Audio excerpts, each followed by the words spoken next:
Buenas tardes, muy bienvenidos al Centro Cultural del Arzobispado de Granada. Especialmente doy la bienvenida a los que nos visitan por primera vez, pero también veo caras conocidas y caras de amigos y por tanto la bienvenida es calurosa para todos. Bueno, esta tarde y en el marco de la crisis energética internacional que estamos atravesando, vamos a hablar de energía nuclear como opción, con una conferencia bajo el título Energía nuclear, pieza clave para el cambio climático y la transición energética, y lo haremos de manos de don Francisco Javier Huertas Puerta. Él es licenciado en Ciencias Químicas y Geología y doctor en Ciencias por la Universidad de Granada. Su carrera profesional se ha desarrollado fundamentalmente en el Centro Superior de Investigaciones Científicas, con etapas de formación postdoctoral en Italia y Bélgica. Su campo de especialización es la geoquímica y la mineralogía, en particular el estudio de los procesos de formación, transformación y alteración de silicatos en condiciones corticales. Ha participado en diversos proyectos financiados por la Comisión Europea y la Empresa Nacional de Residuos Radiactivos, ENRESA, sobre el almacenamiento geológico profundo de residuos radiactivos de alta actividad, en particular sobre el comportamiento geoquímico de la barrera de arcilla. Actualmente es el director del Instituto Andaluz de Ciencias de la Tierra, del CSIC, que tiene sede en Armilla. Yo les dejo con él, le agradezco inmensamente que haya querido ofrecer esta conferencia y bueno, de nuestra parte, pues nuestra gratitud y nuestros mejores deseos. Pues Javier, ala, ya, estamos contigo. Pues muchas gracias, Ana. Para mí es un honor el poder estar en esta casa que yo considero mi casa, porque es la iglesia, y además para hablar de temas que tienen pues un gran interés. Eso me brinda una ocasión y bueno, y agradezco a pues todas las personas que estáis aquí, amigos y otros desconocidos. En fin, espero que os guste. Ya han hablado, mi formación es de geoquímico. Durante los 35 años que he estado estudiando arcilla he tenido la suerte de participar en los proyectos que emprendió España sobre residuos radiactivos, sobre modelos de residuos radiactivos, y bueno, ha sido un tema que me apasionó. Después me apasionó y pude entrar también en cuestiones relacionadas con minería de uranio, así que se ve que me van las cuestiones peligrosas. Si agrego que otra ocasión me dediqué también a los asbestos, pues más de uno podrá ver que esos temas un poco calientes me gustan. Entonces, pues creo que es un tema interesante en una situación y bueno, como os presentaré, creo que la solución, no hay muchas soluciones, independientemente de las actuaciones políticas en esa transición energética que se quiere hacer. Y bueno, las opiniones que yo aquí vierta son mías, no de mi institución. No soy un experto en energía nuclear como tal. Algunas de las informaciones están recabadas de fuentes científicas y de fuentes divulgativas, que son cosas que podéis todos acudir. Y ya está, en principio eso es lo que... Así que si te parece... Pues adelante, vamos. Muchísimas gracias, Javier. A ti. A ver. Con Ana comentaba que quizá una de las grandes diferencias entre a la hora de dar una charla a las personas de ciencias y las de humanidades es el estilo, ¿no? Los de humanidades se sientan, si a mí me hubieran hecho sentarme me castigan. A mí para una charla creo que tiene una parte de teatro y bueno, veo que muchos son profesores de los que están y de ámbitos también científicos y creo que saben lo que es, así que, en fin, espero que no sufra mucho el cámara por mis movimientos. Bueno, la charla, ahí ves, le he puesto esta mañana unos signos de interrogación. ¿Tiene punto? ¿Tiene puntero o no?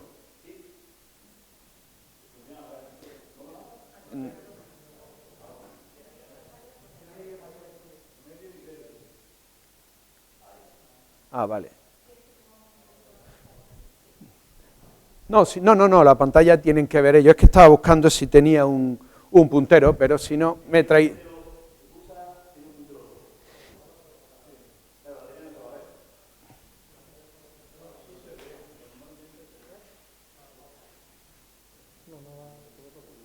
No, efectivamente no se ve, yo me moveré. y señalar eso.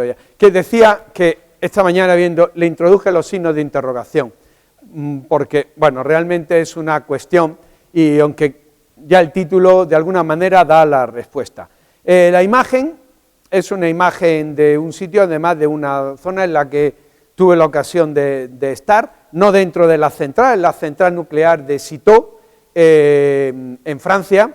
Al lado hay un sitio arqueológico que es un cementerio merovingio que se visita, y un pueblo. Yo en alguna ocasión lo he usado, me gusta, la gente está pescando, no hay ningún problema, no hay ninguna restricción más que la valla perimetral que previene el acceso a una instalación nuclear, que es una instalación de seguridad. A ver, aquí, bien. Como ya he indicado antes, mis motivaciones, yo con la energía nuclear, aparte, la única otra relación con la radiactividad es que en su momento obtuve la capacitación como supervisor de instalaciones radiactivas, que sigo siendo, pero instalaciones de tipo científico. Entonces, es un tema que científicamente me ha interesado una parte, pero luego me ha motivado mucho. La presentación la haré con este esquema. Sé que hay personas que de algunos de los temas saben muchísimo más que yo, aquí presentes, pero me parece que en otros casos pues, puede ser conveniente dar las nociones que ayuden a entender, porque hablaremos de cosas de un gran espectro. Así que, ¿qué es la energía nuclear? La radiactividad, cómo funciona una central, el tema de los residuos, que es el que me centra un poquito más, porque es en el que yo he trabajado, y luego pues mis reflexiones, unas mías y otras recogidas pues de bibliografía y de lo que se puede encontrar. A ver, venga, bien. Bueno, la materia está constituida por átomos. Alguien decía que realmente la materia está hueca, porque los átomos son grandes, tienen 10⁻⁻10 metros, son muy pequeños, pero comparado con el tamaño del núcleo, que es 4 órdenes de magnitud, 10.000 veces más pequeño, pues la nube electrónica es un espacio enorme de carga negativa, y los núcleos son serían casi pequeñas bolitas. En 10.000 metros, 1 metro sería el núcleo. Pensemos de aquí, no sé, ¿a qué tenemos a 10 kilómetros? Pues Ojíjares. Pues yo estaría aquí y la cobertura externa estaría en Ojíjares. Simplificando mucho, y sobre todo para un químico, un núcleo está constituido por protones y neutrones, neutrones, sí. Los dos tienen masa 1, el protón tiene carga 1 y el neutrón tiene carga 0. Se interconvierten, y esto es lo que nos determina la masa del átomo y qué elemento es cada átomo.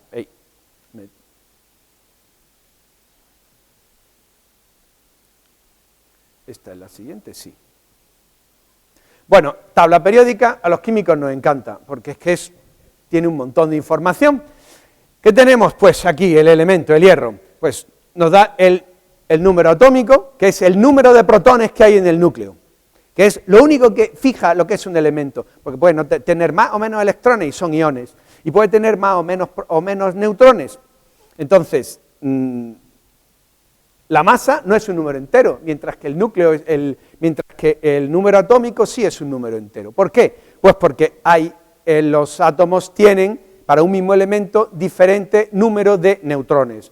Caso del carbono, que es muy conocido, para todos, somos de carbono, pues tiene 6 protones, pero luego tiene 3 variedades, con 6 neutrones, 7 neutrones y 8 neutrones, cuya masa es 6 más 6, 12, 13 y 14. El carbono 14 además no suena porque se emplea en dataciones y es radiactivo. Es muy poco abundante. ¿Cómo sostiene la masa al final este número? Pues la media ponderada de la masa atómica de cada uno de los isótopos.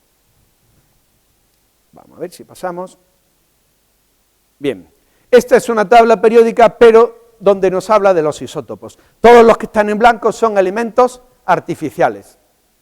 Yo me gusta decir, menos el tecnecio. El tecnecio, lo que pasa es que no está en la Tierra, pero está en las estrellas.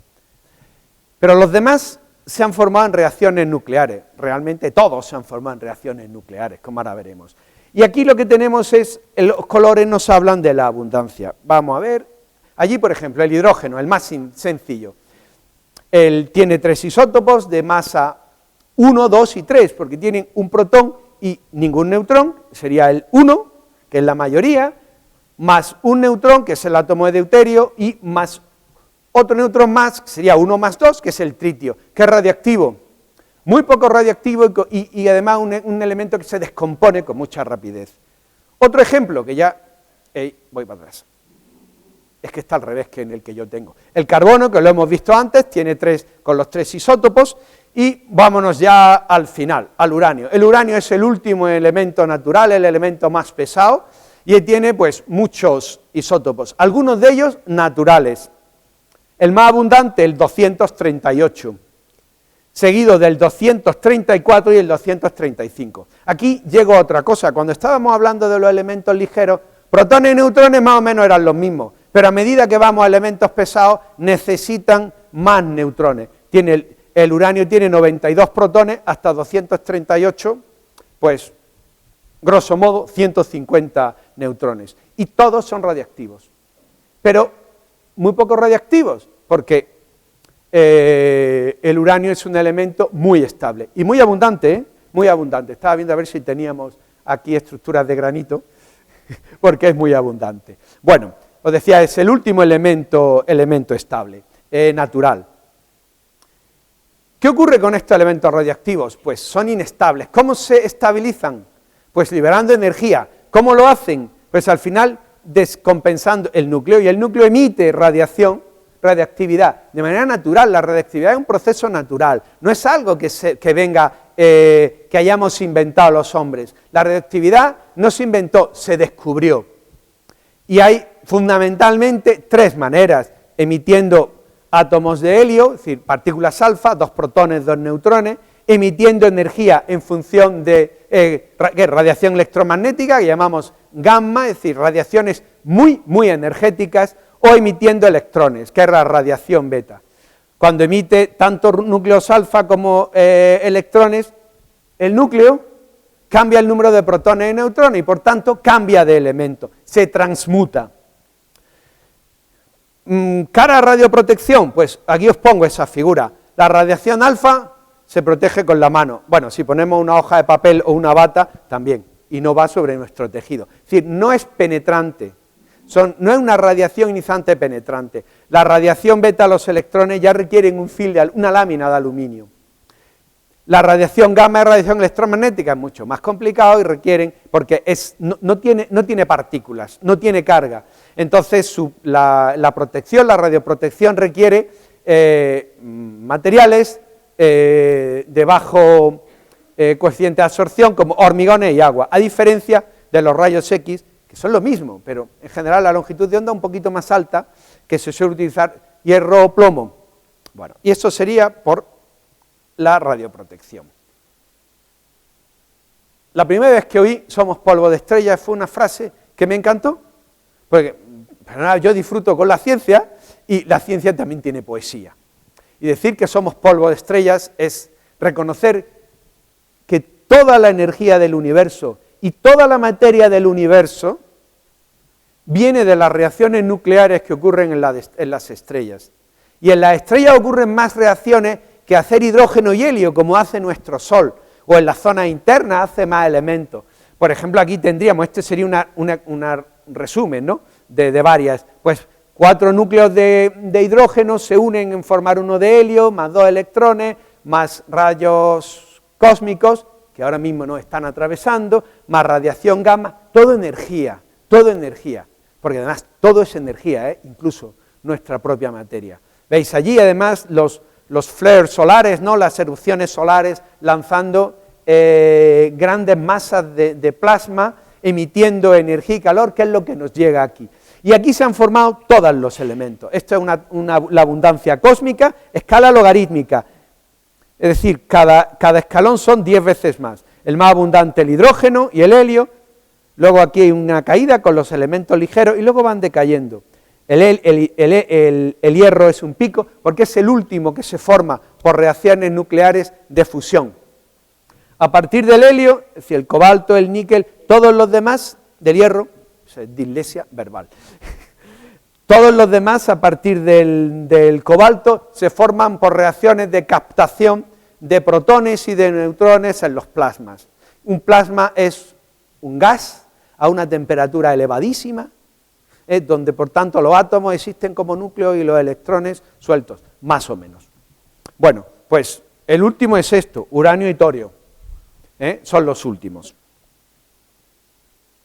Sí. Bueno, yendo con nuestro planeta, y ya que venimos de las estrellas, los sistemas solares tienen, y es una cosa que ahora se estudia mucho, lo que es la zona de habitabilidad. Un sistema planetario, no todos los planetas que se han formado tienen capacidad de tener vida. Hace falta que haya unas condiciones, entendiendo por vida la vida que nosotros entendemos. Yo no sé que haya otra, no sabemos que haya otra, porque no tenemos experiencia. ¿Puede haber? No lo sé. Y eso depende pues del tamaño del Sol, de la estrella, por tanto además también relacionado con su energía y de la distancia, del tamaño de la órbita. Entonces hay una banda en la cual en el sistema solar aparentemente solo está la Tierra. En Marte pues lo estamos viendo y es lo que ha permitido que haya agua líquida. Esa es la clave para nosotros, la presencia de agua líquida.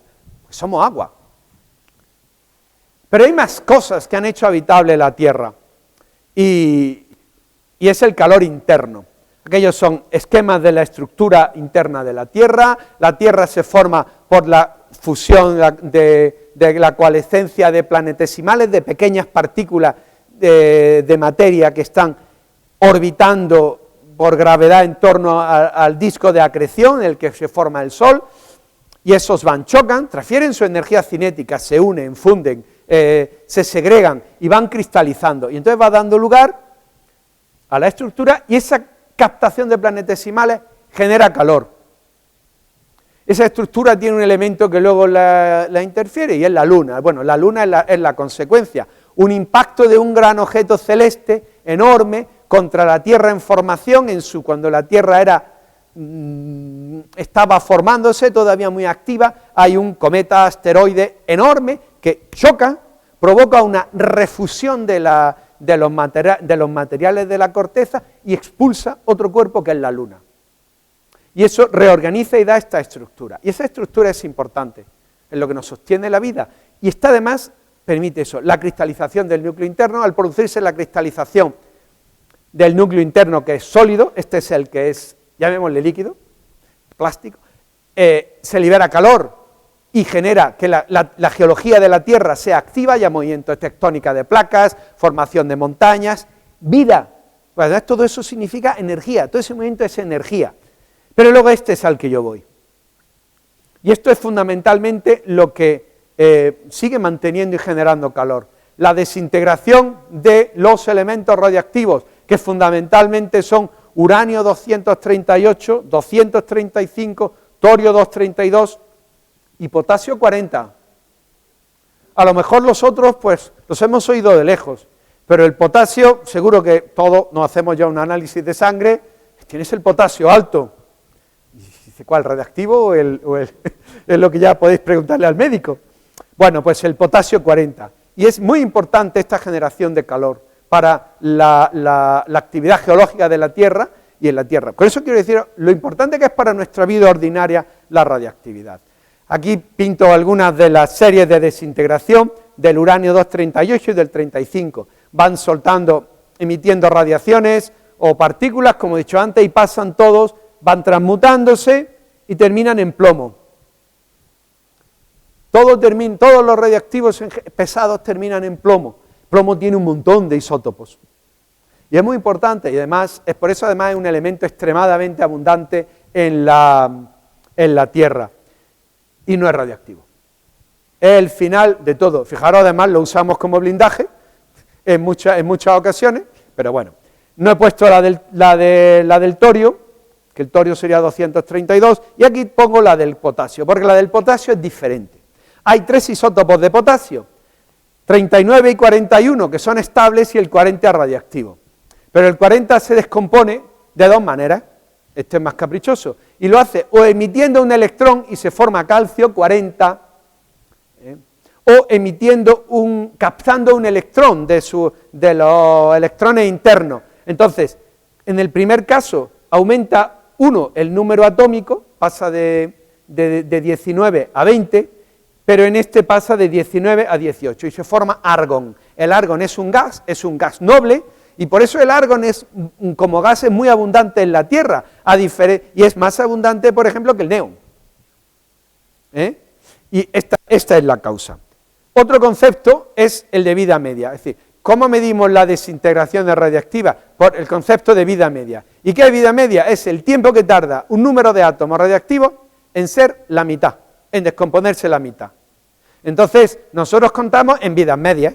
Entonces, aquí hay un ejemplo, y entonces, hasta llegar a esta fase, han pasado 4 vidas medias.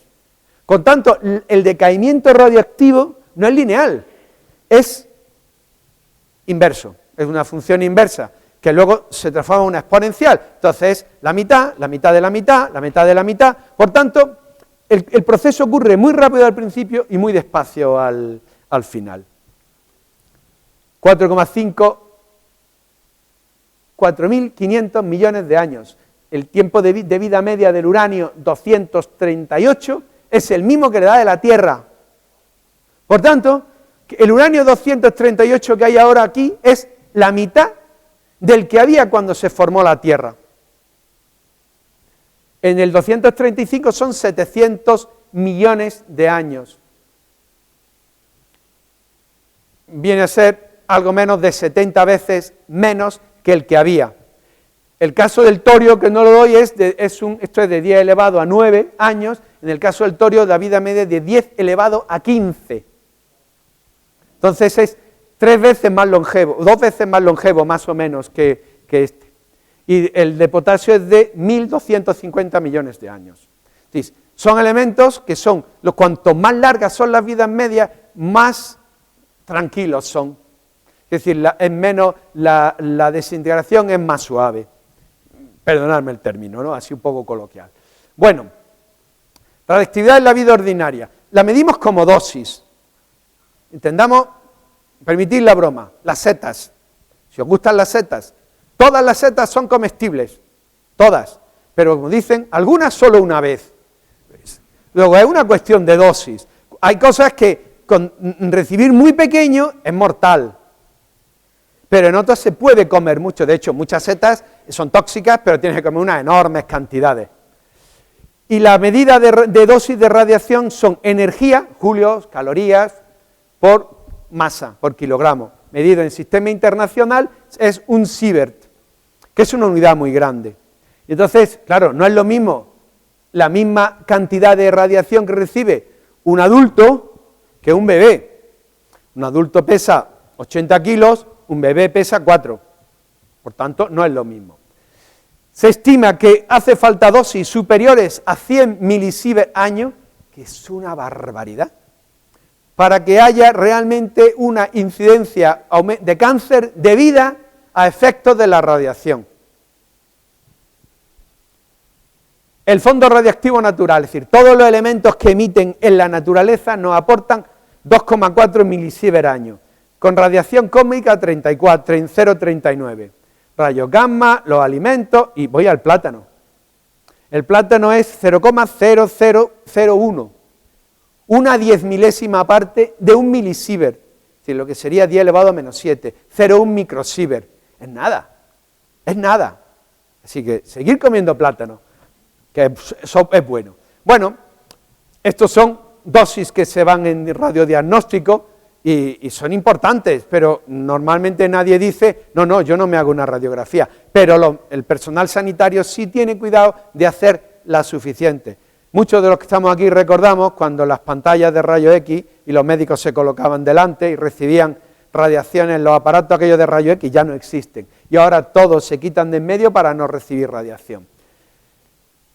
Este me gusta, la proximidad de una central nuclear, la radiación que recibe una persona en un año es la misma que comiéndose un plátano. Así que, a ver si no son seguras. Un vuelo oceánico, a través de radiación cósmica, nos da 0,3 milisievert año. Por eso se controlan los vuelos de las tripulaciones, sobre todo los que hacen vuelos intercontinentales. Y luego, se estiman dosis máximas para la población y para los trabajadores en la industria nuclear. Es decir, vienen a ser 20 veces más para un trabajador que para un civil. Aplicaciones muchísimas. Pongo la primera, la producción de energía. Producción de energía y la impulsión en barcos. A nivel civil, los rompehielos. Es carísimo, no es rentable, pero un rompehielos necesita no depender de alimentación. Y luego en los que, porque sí, y son fundamentalmente portaaviones, la gran flota de portaaviones americanos y la gran flota de submarinos. Todos los submarinos estratégicos o de caza, etcétera, son nucleares, en los países que tienen grandes ejércitos. Luego, más, pues técnicas de datación, en industria, es decir, para ver si una tubería está bien soldada, se hace una gammagrafía o una radiografía de neutrones, porque no se puede ver de otra manera. En medicina nuclear, técnicas isotópicas, pues para ver la edad de un terreno o de dónde viene, o si el aceite que están vendiendo corresponde a la denominación de origen, que es, o es de otra, están adulterándolo. Y los vehículos espaciales, los rovers de Marte, los americanos duran más, porque llevan pilas atómicas, los europeos funcionan a paneles solares, y se deterioran mucho antes, y por eso tenemos que hace ya pues 10 años que el rover está dándonos información. Bueno, cambiamos, central nuclear. Pues una central nuclear, aquí pongo la definición, es una instalación industrial y se emplea para generación de energía eléctrica a partir de la energía nuclear. ¿A partir de qué? Del calor que se genera en la desintegración radiactiva o por fisión. El combustible, uranio. Pero el uranio natural, como vi enseñé antes, es fundamentalmente 238, que no es fisible, entonces hay que enriquecerlo con 235. Esto no suena a todo porque oímos las noticias con los enriquecedores de uranio de Irán, etcétera. Y esta cantidad para obtener una fisión controlada y genera el calor, que es lo que nosotros aprovechamos. Generamos una parte. Esto da lugar a que la potencia de las centrales se hable de potencia eléctrica y potencia térmica, porque hay una diferencia. Reactores de muchos tipos y demás. Los que tenemos aquí en España y los más comunes son los que se llaman los reactores de agua a presión, que utilizan como refrigerante agua y como moderador de neutrones agua también. Agua ligera. Agua ligera, a veces es mejor no hablar, porque el agua pesada es agua enriquecida en deuterio y lo utilizan otros. Lo que hace es que el agua enfría y además modera la velocidad de los neutrones, facilitando la reacción. Ese sería el esquema, que yo digo que parece también un coche, porque son cambiadores de calores. Aquí tenemos el vaso, donde está el núcleo del reactor, donde se produce la reacción. Está inundado con agua para el PVR. El agua se lleva el calor y va a un cambiador de calor. Y esto está dentro de la cúpula del edificio, un edificio blindado. En algún caso se han hecho ensayos de lanzar un caza de combate contra el edificio, por motivo de seguridad, no ha pasado nada, ¿de acuerdo? Un circuito secundario, que tiene, donde están las turbinas, aprovecha el calor, la generación de vapor, mueve las turbinas y electricidad. Pero ahora este circuito, que ya está fuera de la parte de lo que es el reactor, hay que refrigerarlo y por tanto hace falta un tercer cambiador de calor, y ahí se emplean, ese ya no es un sistema cerrado, sino un sistema que puede ser abierto, pues lagos, mares, grandes pantanos, reservorios, o donde hay poco, pues esas torres, las torres de refrigeración, que la gente cree, uy, fíjate, la central nuclear, la cantidad de cosas que está echando, la térmica, es blanco, es vapor de agua. Lo que hacen es pulverizar vapor y esto es. Es decir, si no se viera el edificio de no sabríamos si era una térmica o una nuclear. Bueno, una térmica tendría una chimenea. Entonces, aquí ese es el esquema, estas cofrentes en Valencia, aquel es el reactor y estos son los dos difusores de calor. Combustible. El uranio natural tiene 0,72 de 235, solo el 235 es fisible. ¿Y qué le hace el 238? Absorbe los protones y se transmuta. No hace más. De ahí genera plutonio. Pero no hace más, es aquel el que se fusiona. Capta un neutrón, y después se rompe. Se rompe en otra serie de átomos, no la mitad, núcleos, no la mitad, lo que se llama los productos de fisión. pues que, bueno, ahí veis en torno a 80, 90, hasta 150 el peso en los núcleos. Ahí marca kriptón, bario, tecnecio, cesio, rubidio, etc. Y luego incluso átomos más pequeños. Hace falta un enriquecimiento en 235 del 2 al 5% para que aquella reacción se produzca de manera controlada, para que se alcance lo que se llama la masa crítica, que no es lo que ocurre en las bombas, que es la masa supercrítica. Es decir, esto permite reacción controlada. Van elementos de combustible, una central puede tener unos 90 toneladas de uranio, de combustible nuclear.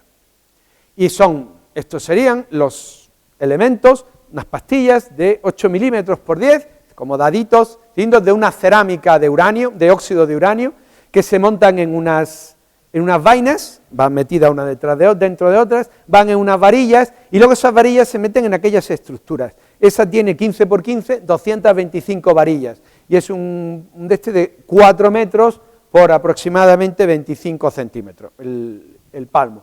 Y eso pues llegan a tener un generador de 1000 megavatios son una adición a 150, ¿vale?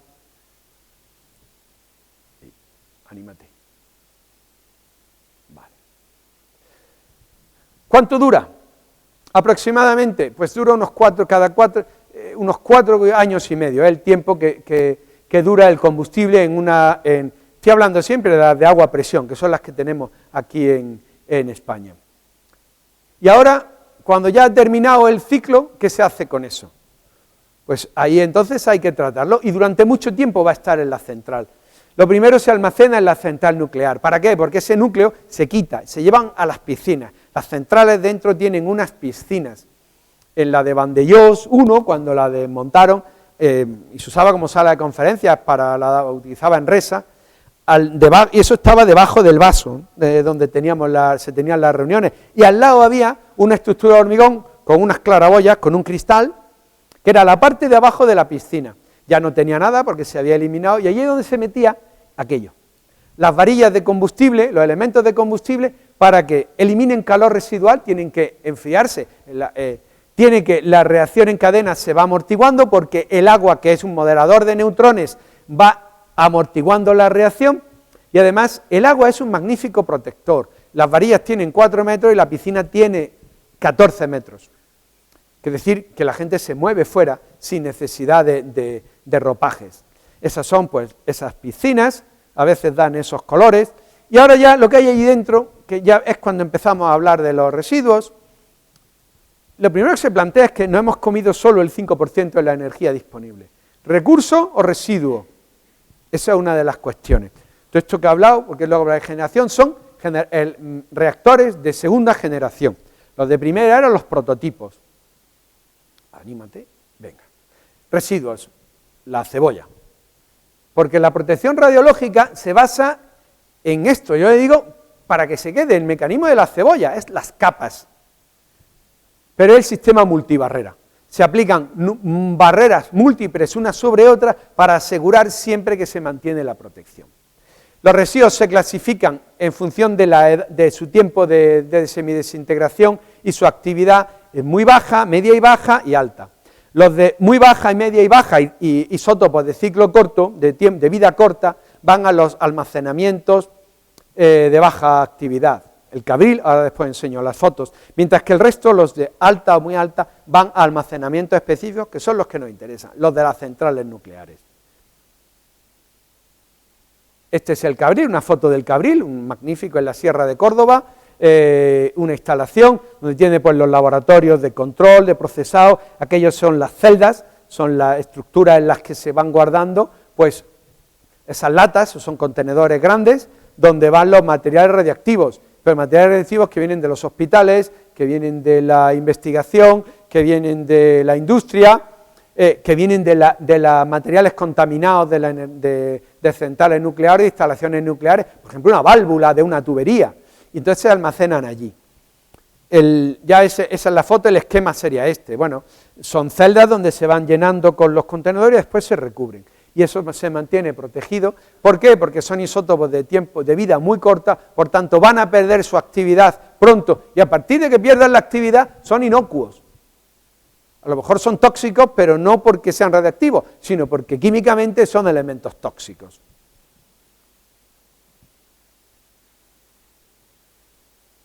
Esto ha corrido más de la cuenta. Bien, ahora nos vamos a esto. Bueno, esto es una piedra, y es una piedra que es mineral de uranio. Mineral de uranio no pensemos que vamos a encontrar como la pirita, cubos de pirita pura. Los minerales de uranio están encontrando una cantidad del 1%, eso es metalúrgicamente aprovechable. Lo que está es el material disperso. Aquí no se ve muy bien, pero estos tonos muy amarillos son los minerales de uranio. Eso se procesa y da esto que se llama el yellow cake, el pastel amarillo, que es o la torta amarilla, que es el óxido de uranio procesado, para fabricar las pastillas, tal como ya las he enseñado. Y entonces, bueno, eso es lo que va en lo que es el ciclo del combustible, desde la minería, la fábrica de combustible y luego la central. Hay dos sistemas. Nosotros utilizamos lo que se llaman de ciclo abierto, que es que el combustible se usa y se tira lo que queda, es decir, muy poco ecológico, ¿no? Se lleva a lo que sería el almacenamiento transitorio temporal centralizado y luego al AGP. Pero centrales más ya de tercera generación, y en Francia, por ejemplo, se usa más, lo que hacen es extraer isótopos fisibles de ese combustible gastado, pues tanto uranio como plutonio, y se mezclan y fabrican otros combustibles, por ejemplo el MOX, que permite el reprocesar y mejorar el aprovechamiento, reduciendo los residuos. El residuo, ¿de qué se compone el combustible gastado? Pues fijar, 94% fundamentalmente es uranio 238, el uranio el más común. Se ha empobrecido el 235, quedan isótopos pesados que se han ido formando en los procesos de absorción de neutrones y los de desintegración. Isótopos ya productos de fisión, como cesio y estroncio, son muy abundantes, yodo, hay un 3% de productos de fisión. Pero fundamentalmente es uranio. Pero bueno, ¿cuáles son los más agresivos? Los de tiempos cortos, los de vidas medias cortas. Aquí tenéis cesio y estroncio, que manteniéndolos decaen y durante un tiempo ya dejan de ser peligrosos. Se estima que cuando a 10 años, 10 vidas medias, ha disminuido la radiactividad hasta ya no ser peligrosa en general. Bueno, ese que hemos dicho una vez que ya se saca de la central nuclear, hay que llevarlo a un almacén temporal o transitorio centralizado. Aquí estábamos construyendo uno hasta que alguien decidió que no hacía falta. Bueno, nos cuesta un montón de miles de euros tener el combustible nuclear en Francia, que es un dinero que recuperaremos en parte cuando nos lo traigamos, porque por directiva europea cada país se come sus residuos nucleares. Y son piscinas donde se sigue esperando el orden de 100 años, 80 años, que disminuya aún más la radiactividad antes de hacer lo que viene a continuación. Bueno, ese sería el esquema de lo que sería el almacenamiento español, ahí en Logroño, que se ha suspendido. Y ya vendríamos a lo que es el AGP, almacenamiento geológico profundo, que es ubicar los residuos en el subsuelo. El uranio vino de una mina, pues lo vamos a poner ahora en una mina artificial, para quitarlo de en medio. Entonces, no es que allí lo tenemos, es decir, que no, en otro momento podrá ser recuperable si en un futuro, no para nosotros, es necesario. Se aplica el sistema multibarrera, y el sistema multibarrera lo tenemos aquí, la primera barrera es la pastilla de uranio, la segunda barrera es el contenedor en el que se meten las unidades, la tercera es la arcilla con la que se rellena alrededor del contenedor, la cuarta barrera es la roca, distintos tipos de rocas, y la quinta barrera es la geosfera, es decir, toda la formación geológica y nosotros mismos. Entonces, esas son las barreras de protección, y está hecho para que todo se quede aquí. Bien. Os explico qué son cada uno, eso serían, ya hemos visto las varillas, esto es en el laboratorio subterráneo sueco, pues tienen unos modelos de demostración a escala real. Eso serían las varillas que van dentro de aquellos elementos y ellos lo guardan dentro de contenedores de cobre. España y otros muchos países utilizaban aceros. El cobre es muy caro, no hay tanto. Pesan un montón de toneladas, donde son 4,5 metros de longitud por 1,20 el bidón. Eso implica una maquinaria enorme para moverla. A ver.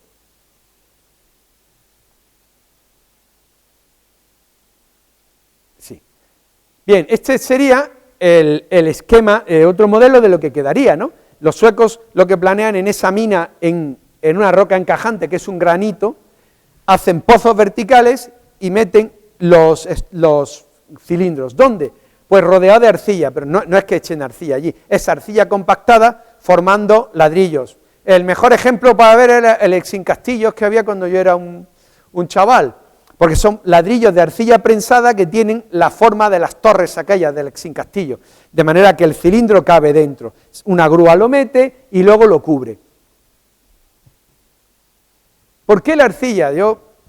La arcilla es un material tan humilde, esto es casi como el Génesis, ¿no? Porque humilde que es la arcilla, y tiene unas propiedades enormes y como esa barrera intermedia. Y resumiéndolas aquí, primero, es un material, la bentonita, que es plástico, por tanto, esa formación a la que le hemos hecho unos agujeros, le hemos modificado los campos de tensiones, pues se van a deformar los agujeros, y esos agujeros, la arcilla va a hacer que las deformaciones las absorbe ella y no el contenedor, porque el contenedor no es igual de plástico. Segundo, la arcilla, la bentonita, absorbe agua y se hace impermeable cuando se hincha, con lo cual va a impedir que haya flujos de agua. Diréis, ¿hay ríos? No, es que en el subsuelo hay siempre agua, y agua que se mueve, incluso a 500 metros. Cuando visitamos el almacenamiento sueco, es que había canales para recoger el agua que a 450 metros que afloraba por todos sitios, ¿no? Es el agua que bebemos en muchas ocasiones, no de la de allí, sino la de los acuíferos. Además, actúa como tampón de las aguas para reducir la corrosión, reducir la acidez, es decir, proteger del exterior el contenedor. Pero el contenedor puede en algún momento liberar elementos, pues también tiene otra propiedad, es que absorbe los radionucleidos. Los absorbe y los retiene.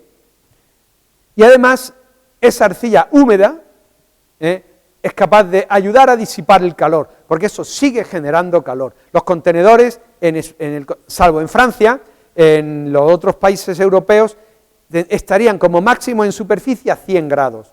Francia los mete a 200 grados, porque utiliza un vidrio, no el combustible como tal.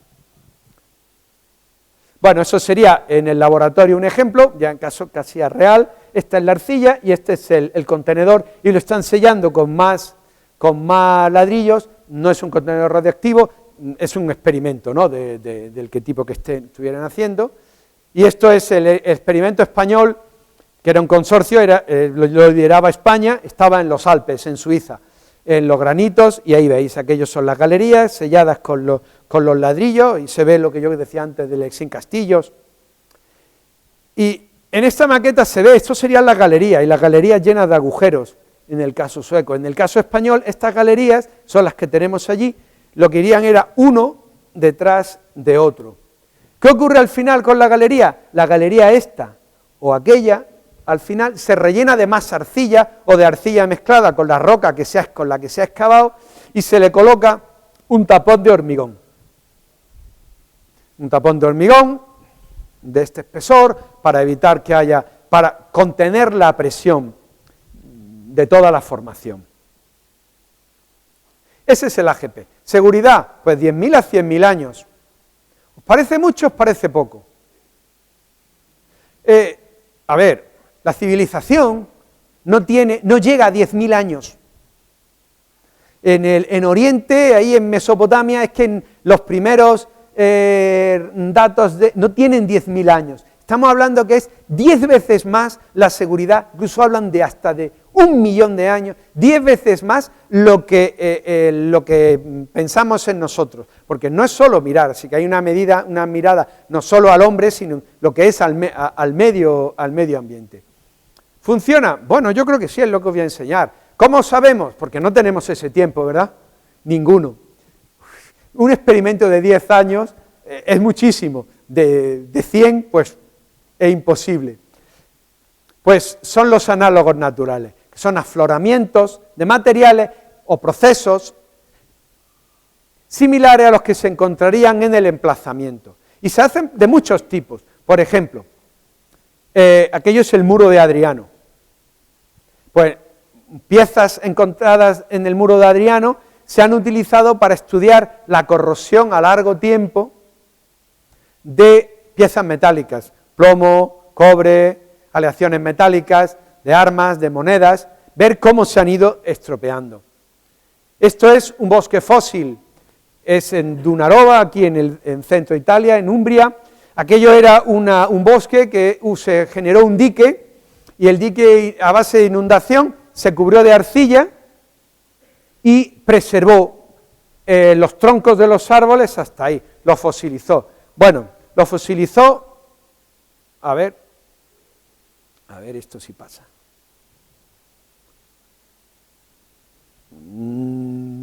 Eso es madera, ¿eh?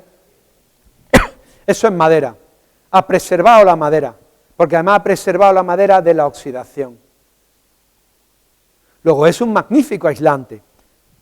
Y luego aquí hay otro que esto fue descubierto en el 1972, que es un reactor natural. Bien, posteriormente a los grandes experimentos posteriores a la Segunda Guerra Mundial, que es en los años 50, el inicio de la generación, de la construcción de reactores nucleares, hay una poderosísima minería del uranio. Principal productor de uranio, pues son Australia y Canadá, por tanto Occidente, ¿eh? Pero otro es África.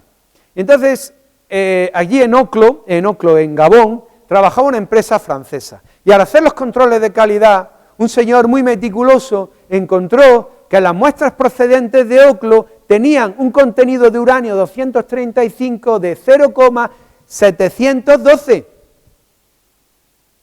Dice, pues, mientras que los demás sitios del mundo eran de 720. Hizo pruebas y pruebas y pruebas para ver que no era un error analítico. Y bueno, decía, hombre, que aprovechado, ¿no? Que el hombre estaba muy apretado. Dice, no, es que en el material que se había explotado, esa diferencia era el equivalente a 6 bombas nucleares. Pero, a ver, ¿alguien lo había robado? No, ¿quién iba a robarlo? Pero, ¿dónde estaba ese uranio 235 en esos materiales? Porque además se encontró otra cosa. Allá al hacer geoquímica del terreno, y reivindico mis partes, mi producción, pues se encontró que había una alta concentración de elementos de productos de fisión, que no se daban en otros sitios. Pues cerios no, cesios, o yodos, los elementos que fuera. Y además en una distancia muy pequeña, 40 metros. Conclusión a la que llegaron. Allí debió de haber un reactor nuclear natural. Entonces, bueno, ¿qué edad pudo tener? Pues déjame que actúe como geólogo, ¿no? En el paleoproterozoico, por dar edades. Hace unos 2.000 millones de años, 1.700 millones de años en concreto, tuvo lugar este fenómeno. El uranio 235, como he dicho antes, la vida media es tanta como la Tierra, por tanto, el uranio 235 es mucho menor, quiere decir que ahora tenemos 70 veces menos uranio 235, mientras que tenemos la mitad del 238 respecto al inicio. Quiere decir que la relación entre ambos, 235 a 238, ha ido disminuyendo a lo largo del tiempo. A ver, en los reactores nucleares tenemos que enriquecer a tener un 2,5%. Nosotros aquí nos movemos que era con un 0,7%. Pero si había más, solo tenemos que ir escalando en la curva del tiempo. Oye, y hubo un momento en el que la relación pudo ser tal que tuviéramos uranio enriquecido, como el que metemos en las centrales, o incluso más. Efectivamente, eso ocurrió, y se alcanzó una relación del 3% hace esto, en torno a 2.000 millones de años.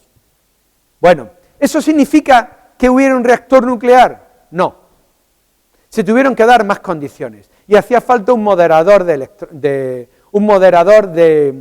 neutrones. Y eso sí permitió que se generara una reacción en cadena y un reactor natural. Aquí tenemos un corte geológico, la formación granítica, y luego el resto son formaciones arcillosas, posiblemente rocas metamórficas deterioradas. Y la zona blanca es donde estaba la roca que contenía las menas de uranio, a lo largo de toda esa banda. Lo negro es donde simula donde piensa que hubo formación de reactores. Además hay fallas, con lo cual lo peor que se puede hacer, es decir, podía entrar agua, había movimiento, lo único que pasa, África, geológicamente, es estable, así que allí pudo pasar muchas cosas. Entonces, reactor, pues piensan que pudo estar activo unos 100.000 años, para que digan que una central en 50 años hay que tirarla, 100.000 años pudo estar activo, pero eran reactores de unos 50 kilovatios, muy pequeñitos. ¿Cómo funcionó? A ver. Bueno, se inundaba, a medida que periodos en los que se inundaba la formación, se cubrían determinadas zonas, eso moderaba los neutrones que no escapaban, fisionaban el uranio 235 e iniciaban la reacción en cadena. Generaba calor. ¿Qué pasaba con el agua?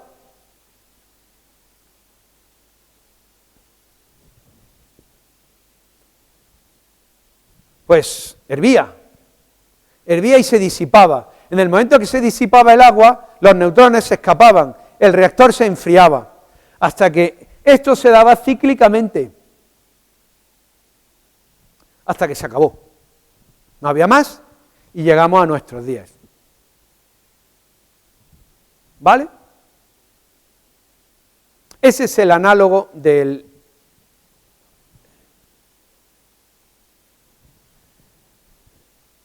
reactor, el análogo del almacenamiento. Aquí lo coloco en paralelo, eso sería Oklo, aquel sería la AGP, en detalle tendríamos las zonas del uranio, donde se dieron las reacciones, que serían nuestros contenedores. Pero otra cosa importante de allí es que productos de fisión he dicho que estaban en torno a unos 40 metros de donde se encontraban las rocas. Y además isótopos pesados se encontraban muy cerca, no había isótopos pesados, es decir, plutonio o americio o torios, lejos de los reactores. Todo se quedó muy concentrado. Vale. Bueno, esto es todo lo que yo puedo contar. ¿Y ahora qué? Pues no como este, que es un pollo sin cabeza, y creo que en gran parte lo que estamos haciendo. ¿Ahora qué hacemos? Y esas son mis reflexiones. Bueno, esto es un cielo, podríamos decir, bueno, va a decir que estos son millones de reactores nucleares de fusión que están en el firmamento generando energía y elementos, sí, pero ahora vayámonos a hace 1.000.000 de años. Y los pobladores que vivían, un grupo, una tribal en aquella época, para ellos que pensemos, yo pienso siempre, ¿eso era una imagen bonita? En parte sí, pero era la imagen del pánico. Era la imagen del frío y del miedo a los depredadores. Porque en esa época, una vez que caía la noche, no había más luz. Y muchas fieras salen a cazar de noche. Así que ellos eran presa. Esto es un fuego, esto cambió. Esto le cambió la vida a nuestros ancestros. Daba luz, daba calor, energía. De estar de una forma a otra, cambiaba completamente. Oye, pero hay otra condición. Eso cambia el hábito alimentario, permite cocinar. Y una de las cosas que tiene, creo que eran los neandertales, cuando empiezan a comer carne cocida, es que el cerebro del neandertal se multiplicó por 3. Su capacidad creció de tal manera que fue un enorme desarrollo. Es decir, ¿y eso debido a qué? Pues al aporte de energía. Pero es que en nuestros días lo tenemos porque eso ha permitido La agricultura intensiva, el desarrollo de fertilizantes, el desarrollo de plaguicidas, que han dado lugar a que cada vez somos más, pero la agricultura cada vez es capaz de alimentar a más gente y en menos superficie. Recordáis las manzanas, ¿no? Cuando éramos chicos, las manzanas tenían además agujeros. Hoy tenemos manzanas así, que están igual de buenas y son igual de alimenticias y valen la 10ª parte. Por tanto, están accesibles a todo el mundo. Vivimos en una transición energética, está tomada de las miles de fotos que hay de Internet, pero ya es algo que tenemos que hacer. Queremos descarbonizar nuestro ambiente, pero ya ahí viene el sesgo, ¿no? Esto es lo bueno, lo bonito, lo otro es lo malo. Ni todo es bueno, ni todo es bonito, ni todo es malo. Nos ha permitido un enorme desarrollo. Si tenemos plásticos porque hay petróleo, si no, no tendríamos plásticos. La industria petroquímica, lo que vestimos, gran parte de lo que vestimos. Pero aquí estos paneles tan bonitos o estos aerogeneradores tan bonitos son extremadamente contaminantes. Las palas de los generadores tienen un montón de elementos críticos, raros, espero que además en el curso que viene o el trimestre que viene puedan hablar, y los paneles son 300 veces más contaminantes que los residuos nucleares. Y no se procesan, porque el coste del procesado de un panel es tan caro que es más barata la minería, porque es minería esclava, porque en Occidente hemos cerrado los ojos. Y ahora, como bien dice, seguir el dinero y entender yo no sé dónde vendrá toda la proliferación de paneles que tenemos ahora. ¿Ahorramos la electricidad? ¿Que los puede instalar? Sí, espero hasta que venga el impuesto. Esto no es nuevo. Este señor Etzler, que en Wikipedia lo definen así, pensador estadounidense de origen alemán, defensor y promotor de fallidos modelos de vida ligados al utopismo tecnológico. Bueno, pues en parte son las teorías que van circulando hoy día. Y escribió un libro que era El paraíso al alcance de todos, donde proponía una sociedad próspera que podía funcionar con energías renovables. En la época, viento, agua y sol. Pero él mismo anticipó que es que ninguno de los 3 elementos es de fiar. Ni el viento, ni el agua, ni el sol. Que no sean de fiar no quiere decir que no los podamos aprovechar, pero teniendo en cuenta su magnitud. Esto es la variación de la evolución de las fuentes de energía, del consumo energético en los últimos 2 siglos. El paso de la madera al carbón propició la revolución industrial. La revolución industrial mejoró la vida, mejoró la producción y permitió el desarrollo de otras fuentes. Los yacimientos de petróleo, sí, los aztecas conocían los chapapotes y los utilizaban, pero los pozos que se empiezan a explotar requieren una tecnología, y eso da lugar al pico del carbón a primero del siglo XX y que se empieza a utilizar los derivados del petróleo. En los años 70 se alcanza un pico también porque empiezan a haber otras fuentes, el gas. Se descubre el gas, es menos contaminante, el gas natural, los gases licuados, y en los años 50 la energía, y más reciente la energía nuclear, y más recientemente las energías renovables, eólicas, solares, etcétera. Esta evolución se traduce allí en aquel gráfico que es el índice de desarrollo frente al consumo energético. Las sociedades desarrolladas necesitan energía, y para que una sociedad se desarrolle necesita consumir energía. Estos pobres emigrantes del Congo solo saben quemar madera, pero los países occidentales les queremos prohibir que quemen carbón, cuando nosotros hemos quemado y seguimos quemando en Alemania carbón, porque Alemania así reduce el pago de gas. Entonces, perdonadme, pero creo que moralmente no es muy ético, es decir, es que detrás de todo, por eso digo, nada es tan limpio. Para que esta gente lleguen, hacen falta que pasen estos picos. Dice, es que hay una superpoblación en África. En esta época se experimenta que a medida que hay un desarrollo social, la natalidad disminuye y mejora la atención familiar a los hijos. Pues permitamos eso, es lo mismo, para que puedan tener una ciudad con rascacielos y tantas zonas verdes como Sydney. Entonces, es necesario, y es necesario que todos hagan este tránsito. y aquí metamos la otra y aprovechemos todo, con la cabeza y las posibilidades que tenemos. Voy terminando. Bueno, estos son las distintas fuentes, volviendo en estadística oficial española. Potencia máxima instalada de distintos las horas y la potencia media consumida a lo largo del año. Un año tiene 8.760 horas. Aquí viene lo que se llama el factor de carga, que es la potencia generada frente a la potencia máxima instalada, lo cual nos mide el rendimiento de una fuente de energía. 86 para la nuclear, 24 para el gas, 33 para la eólica, 25 para la solar. Bueno, no está mal, estamos en el 21, la eólica cuando empezó estaba muy mal, pero esto. Y esto la convierte además en lo que se llama una energía de base, que es una energía que puede suministrar de manera continua grandes cantidades de energía. Y esto lo vemos aquí.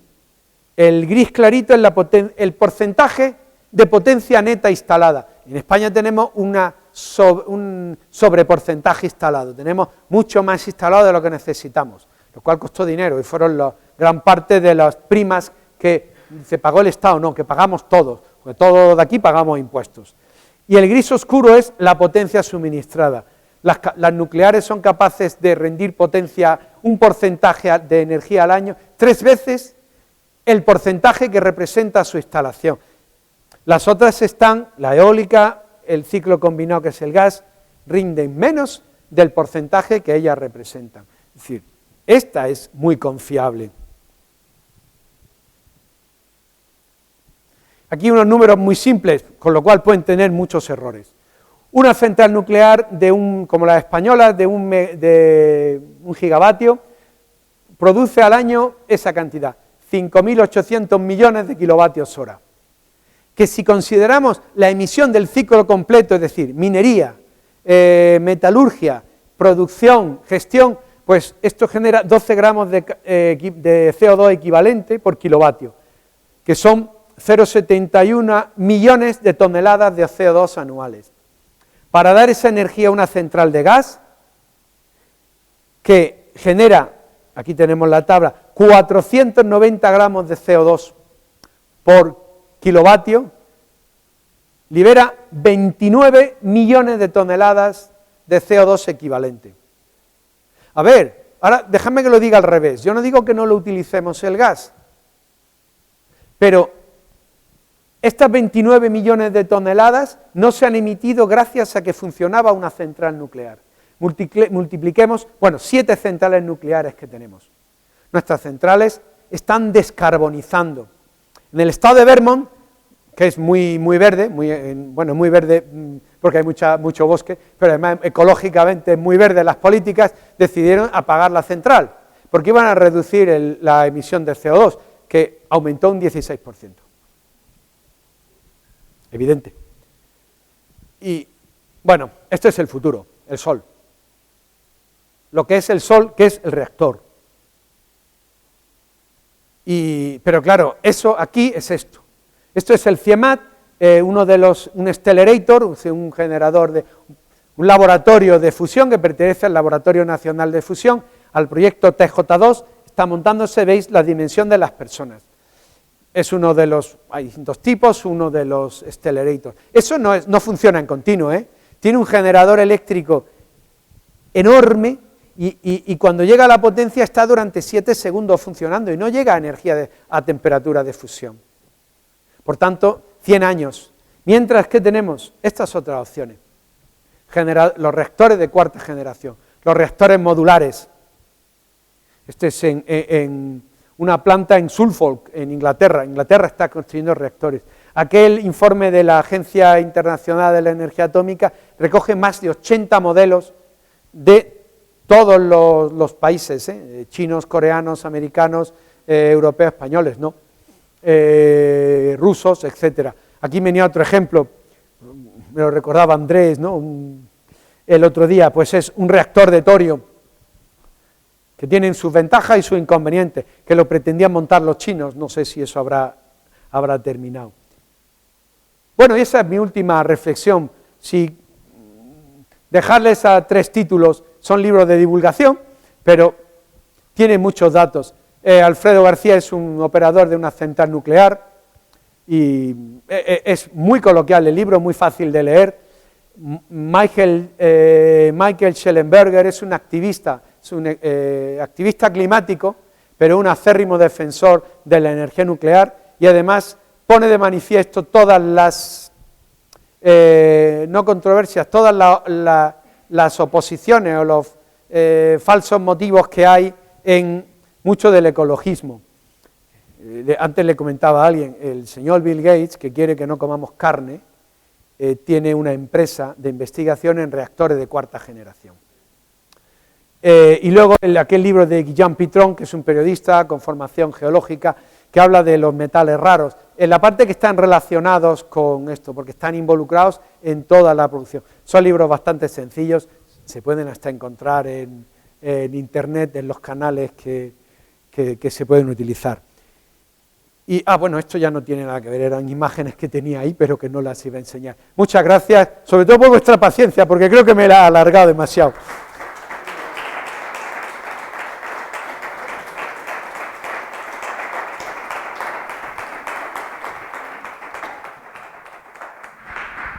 Muchísimas gracias, Javier. Yo he disfrutado muchísimo y me imagino que nuestro público también.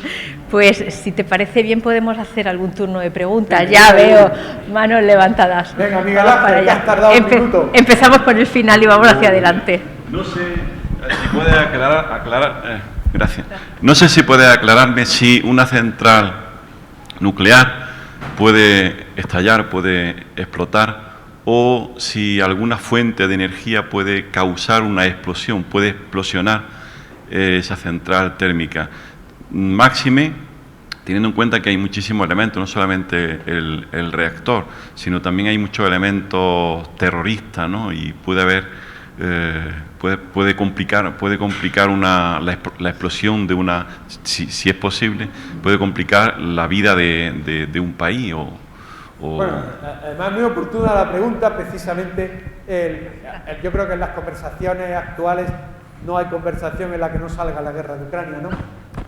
Precisamente a raíz de la guerra de Ucrania, porque Ucrania tiene un número de reactores, Ucrania tiene los reactores más grandes de Europa, y Ucrania tuvo el accidente de Chernóbil. Bueno, una central nuclear nunca puede ser una bomba atómica. Una bomba atómica se hace con uranio enriquecido al 90%, uranio 235. No busca un estado crítico, sino un estado supercrítico, una masa supercrítica, reacción espontánea no controlada.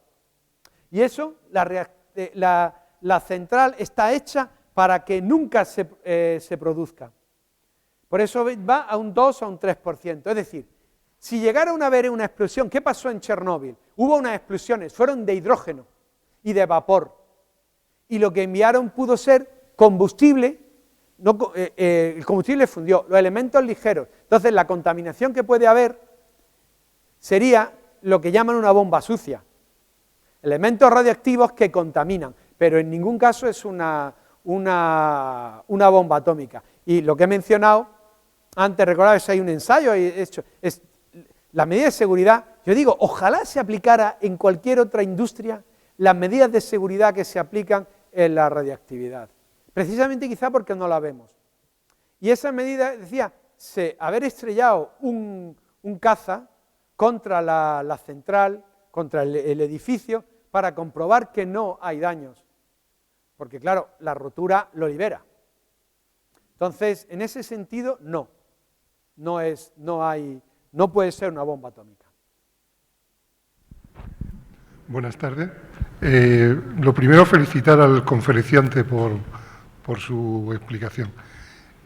La energía nuclear está basada en la fisión de átomos. Luego está la técnica de fusión, que todavía parece que no está conseguida y que últimamente también Granada pues está de moda porque, bueno, está pendiente un laboratorio, ¿no? No sé si puede explicar brevemente sobre esa técnica de fusión, que según tengo entendido parece que es más segura. Lo que ocurre con la fusión es que no elimina, a ver si localizo el Stellarator, no elimina material radiactivo, pero las temperaturas que hay en el Sol, las estrellas son de millones de grados. Entonces es necesario, la fusión se produce a millones de grados, donde lo que se genera es un plasma. Un plasma es lo que llaman la cuarta estado de la materia, es decir, los electrones se han perdido, los electrones vuelan solos y los núcleos están solos, están sueltos e interaccionan directamente. Eso requiere mucha temperatura, pero no tenemos ningún material que pueda confinar un plasma. El confinamiento de un plasma hay que hacerlo dentro de un anillo. ¿Qué es esto que están construyendo aquí? Mediante una confinación magnética. Ahí ya hablo de lo que leo. Hay dos modelos, cuando tuve la ocasión casualmente de visitarlo, y hay dos modelos, los Tomcat, que son rusos, y los Stellarator, que son americanos. Y eso afecta a cómo se retuerce el plasma dentro. Entonces, ese plasma provoca el confinamiento, hace circular las partículas, y hay un momento en el que las confina, y donde las confina aumenta la presión. El concepto de presión de gas es diferente, es un concepto cinético, ¿no? Es decir, depende de la temperatura, y provocaría la fusión, pero a eso no se ha llegado. Este Stellarator, cuando montan el experimento, decía que tiene un generador de electricidad, es una sala al lado, donde hay un disco que es como el doble de alto que esto, donde mediante lo hacen girar mediante motores. Y una vez que lo hacen girar, frenan el disco y toda la energía cinética que lleva la rotación es la que genera la potencia eléctrica que esto necesita. Dura 7 segundos, pero no llegan a condiciones de fusión es uno de los 3 que hay en el mundo, de este tipo, hay de otros. Es decir, la fusión está lejísimos todavía, se habla de 100 años. El problema que libera son neutrones, y ese es el Leibniz-Dones. Los neutrones modifican los materiales, y la modificación les confieren otras propiedades. Entonces, lo que se va a hacer aquí en Granada es son 2 instalaciones, el Leibniz y el Dones, que están juntas, y lo que se van es a ensayar el comportamiento mecánico de materiales sometidos a un intenso flujo de neutrones, que es lo que sufriría esto en su funcionamiento. Pero hoy día es ciencia ficción. Vamos, ciencia ficción no, se trabaja, pero que no hay fecha, el coste es elevadísimo. Dígame. Quería bajar más a la tierra, ¿no? Y ha citado usted dónde van a instalar esto en Granada. ¿Monte Vive con el estroncio es radioactivo? ¿Es naturaliza? No, el estroncio que hay allí no es radioactivo. No, el estroncio es un elemento estable. Yo he mencionado que se produce estroncio radioactivo en las centrales nucleares, pero ahí no se va a producir estroncio. Así que no hay ningún riesgo para la salud, al contrario, que venga aquí el Leibniz-Dones es fantástico, porque es algo que va a poner a Granada en el mapa de las grandes instalaciones tecnológicas de energía, igual que está el CER de Grenoble. Entonces es importantísimo, pero no tiene ningún riesgo y va a dar trabajo. Así que ningún problema. Bueno, pero es que ese estroncio se utiliza no para la parte nuclear. El estroncio, sí, Montevives ha sido, y esa zona de Granada, el principal yacimiento de estroncio del mundo. Y Montevives tiene una riqueza que llega al 90%. De hecho, los propietarios anteriores, los propietarios no tenían maquinaria. Era más barato pagar a los empleados que con un rastrillo separaban el mineral de la ganga. El mineral está fundamentalmente en una fractura. Los que ya tenemos algún año podemos recordar que a Montevives eran como 2 cerritos. Pues el mineral estaba en la fractura que había en medio. Entonces se extraía de ahí. El estroncio era muy importante antes. Para esta tele no, esa es una tele del tipo que sea, pero las teles antiguas llevaba cada tele 2 kilos de mineral de estroncio para apantallar la radiación beta que emitía el tubo. Por eso pesaban además tanto. ¿Dónde se utiliza? En los fuegos artificiales, le da color rojo. Se utiliza en los aceros, se utiliza en tecnologías, es decir, es un metal muy caro. Pero realmente la mina importante no es la de Montevives, es la que hay encima del Leibniz-Dones, encima de la instalación energética, encima del polígono, donde están haciendo la construcción, hay una fábrica de yesos y detrás hay otra mina. Lo que pasa es que esa actividad minera está perfectamente llevada, porque ellos cargan tierra, porque el contenido de estroncio es muy bajo. Esa tierra le extraen la celestina, que es el mineral de estroncio, y luego rehabilitan el terreno inmediatamente. Y no solo vuelven a recuperar el pasaje, sino que siembran olivos. Y esa realmente es la mina importante. Y no hay riego. Bueno, los riegos que puede tener cualquier instalación industrial, pero de radiactivos, no, ninguno. Gracias y enhorabuena. Gracias. Marta.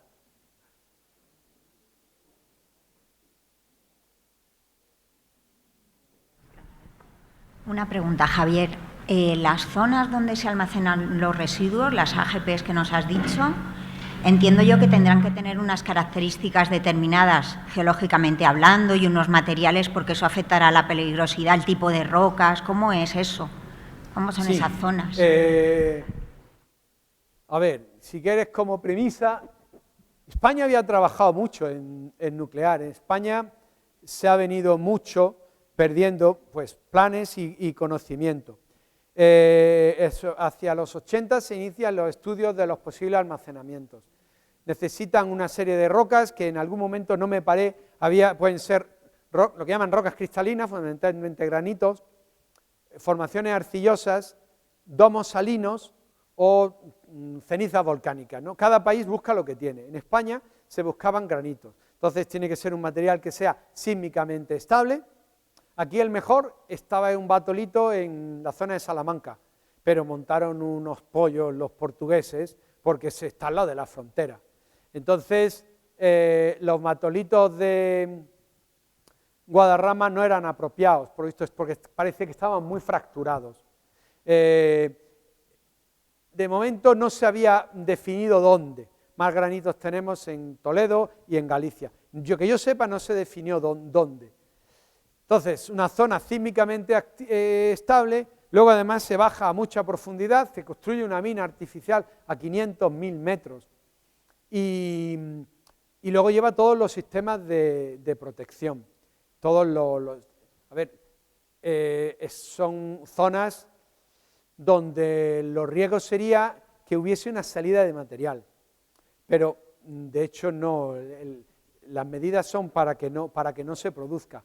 El experimento de Grimsel, donde están los tubos españoles, se ha tenido trabajando 15 años, porque al final el gobierno en su momento decidió que no le interesaba y lo compraron los suizos. Era el mejor experimento de almacenamiento que había. Y bueno, la situación, la arcilla ha salido seca y no hay grandes signos de corrosión. La gran clave de que los almacenamientos funcionan es Oklo.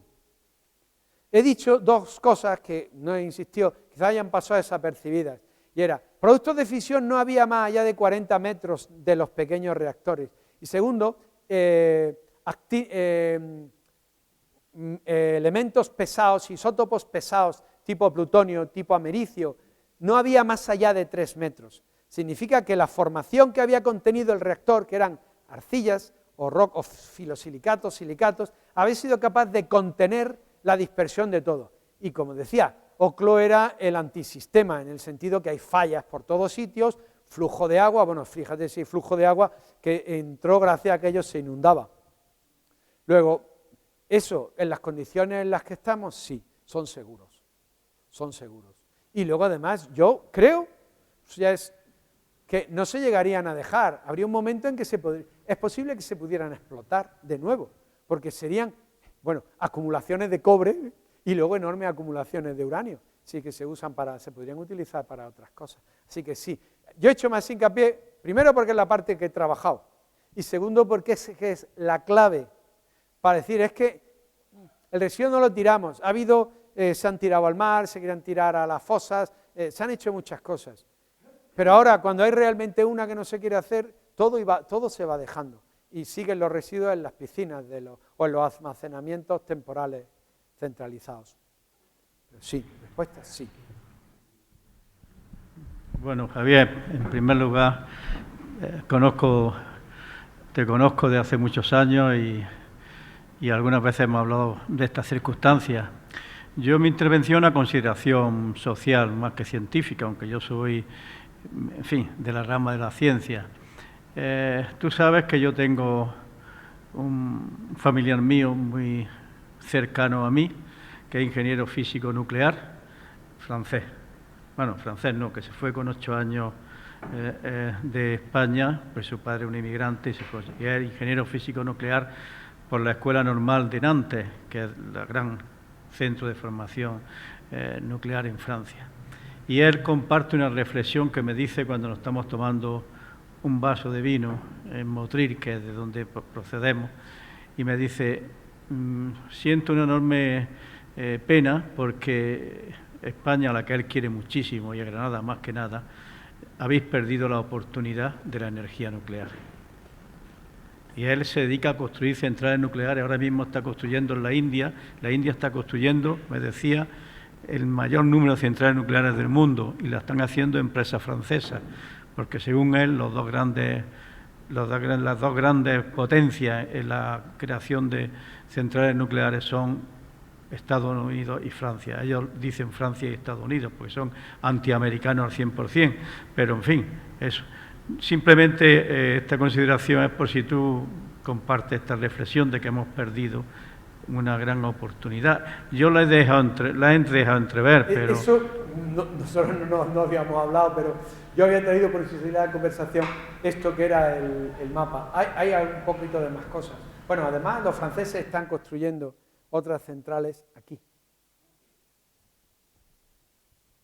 en Tánger. Yo, pues vamos a ver, me fío más de una central en España que de una central en Marruecos. Muy bien, porque si hay un accidente va a todos sitios. Aquel es el mapa de es del ABC, y el mapa de centrales, de previsión de centrales nucleares que había previsto Franco. Recientemente me he encontrado que el año pasado además hubo muchas cosas, porque si quería fabricar una bomba atómica y tal, bueno, yo creo que eso puede ser bastante fantasía, en mi opinión. Pero sí había un programa de fabricación de centrales, porque Tarifas, Perillo, Cabo Cope, Valdecaballeros, todas no se llegaron a hacer. Se hizo Cofrentes, se hizo Almaraz, en Cofrentes hay 2 reactores, en Almaraz hay 2 reactores, se está desmontando Cabrera, se ha desmontado Trillo, Sayago no se construyó, Valencia y Don Juan tampoco, se ha desmontado Santa María de Garoña, Lemonis lo recordamos, algunas de ellas tendrían varios reactores. Lemonis se eliminó porque ETA decidió que allí no se ponía. Vergara, quedan las de Vandellós, queda nada más que una, la otra tuvo un fallo y se eliminó. Es decir, que también supone una pérdida para la empresa que la tiene, pero a veces las situaciones aquí son tan rígidas. Hay un fallo y se elimina, queda solo Vandellós 2. Ascó está. Es decir, el plan era que España tuviese como en torno a un 50% de energía nuclear.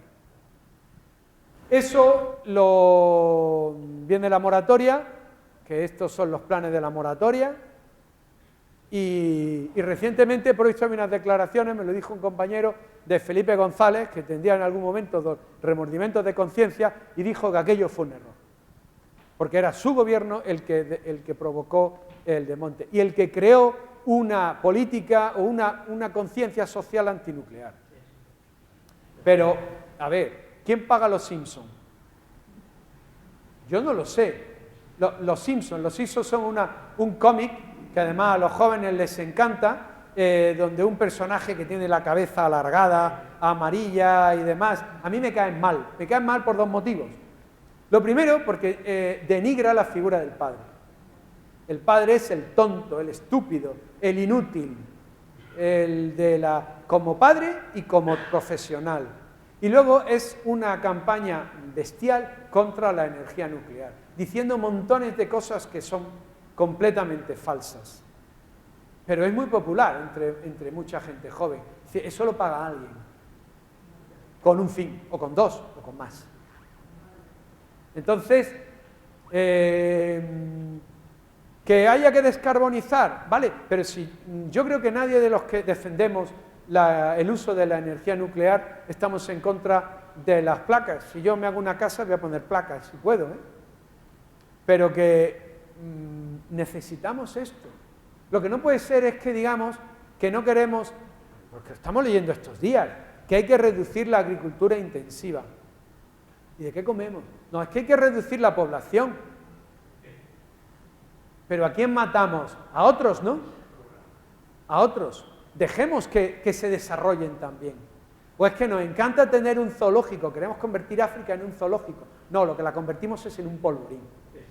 Y si le vemos ahora, quizá la guerra de Ucrania lo está camuflando todo, pero la situación que ahora mismo hay en Burkina Faso, en Mali, en Níger, con los islamistas, con los no islamistas, golpes de Estado en todos, con los rusos enredando, o no los rusos, porque no sabemos lo que hay.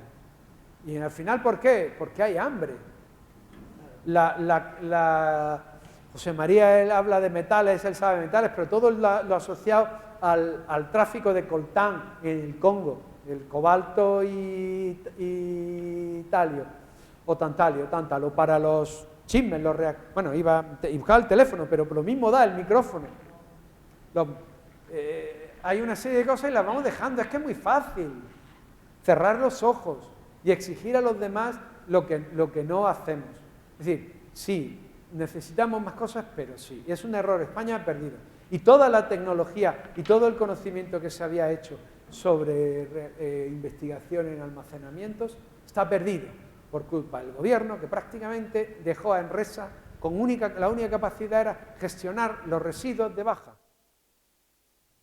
2003 se acabó aquello, 20 años.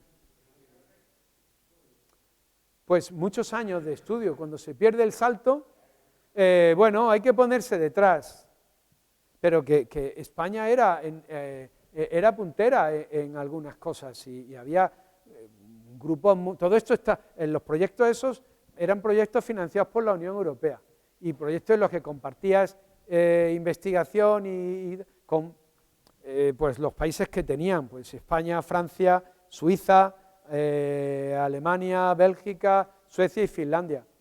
La única que mantiene muy claras las cosas es Finlandia, que tiene un 50% y ya está almacenando, es la única que está almacenando. Estados Unidos, a pesar de todo, porque además en Estados Unidos hay luego criterios militares y hay una serie de cosas, a pesar de que se han hecho muchas barbaridades. En Estados Unidos hay en torno a 100 reactores funcionando, pero Francia, que es más pequeña, tiene más de 50. En Francia se genera el 70% de energía eléctrica de origen nuclear. Y la gente no tiene tres cabezas. Los franceses son raros, pero porque son franceses, ¿no? Por decir de broma.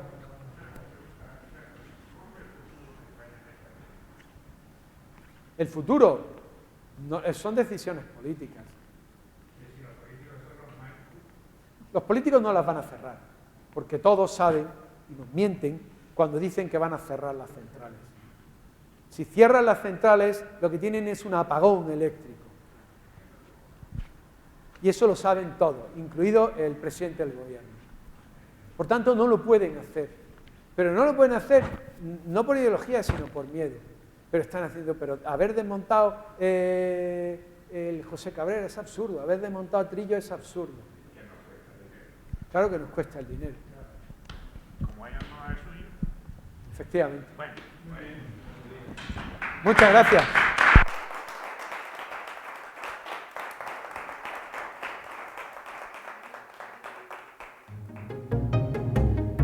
Sobre todo por la...